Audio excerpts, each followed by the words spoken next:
আপনারা জানেন ইরান এবং ইসরায়েলের মধ্যে ১২ দিনের যে একটা সংক্ষিপ্ত যুদ্ধ হইছে, এই যুদ্ধের বর্তমানে একটা যুদ্ধবিরতি চলতেছে মার্কিন প্রেসিডেন্ট ডোনাল্ড ট্রাম্পের মধ্যস্থতায়।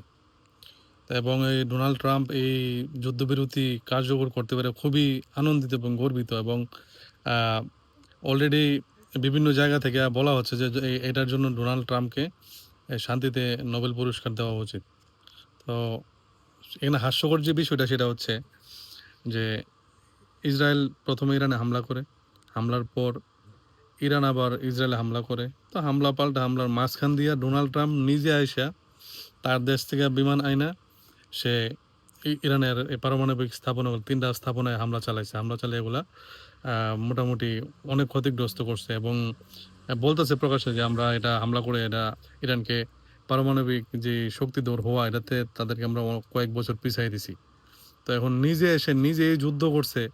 সে নিজেই যুদ্ধের অংশ হইছে। যুদ্ধের অংশ হইয়া পরবর্তীতে আবার নিজেই আইসা এটা এই মধ্যস্থতাকারী হিসাবে এই যুদ্ধ থামাইতে চেষ্টা করতেছে বা থামাইছে।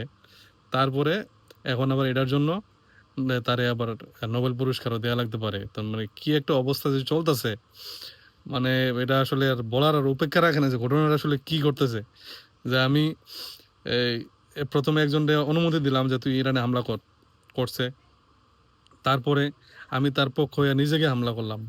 শুধু এরপরে কি করলাম? এরপরে আবার আমি আবার তাদের মধ্যে একটা যুদ্ধবিরতি ঘোষণা করলাম। কইরা আবার নিজে এখন মোটামুটি নোবেল প্রাইজ পাওয়ার একটা এই নিজেরে পাওয়ার জন্য যোগ্য দাবিদার মনে করতেছি এবং আমার আশেপাশে যারা আছে সবাই বলতেছে যে হ্যাঁ, আমি হয়তো একটা নোবেল প্রাইজ পাইতে পারি। তো এই হচ্ছে অবস্থা আরকি, এভাবে চলতেছে আরকি।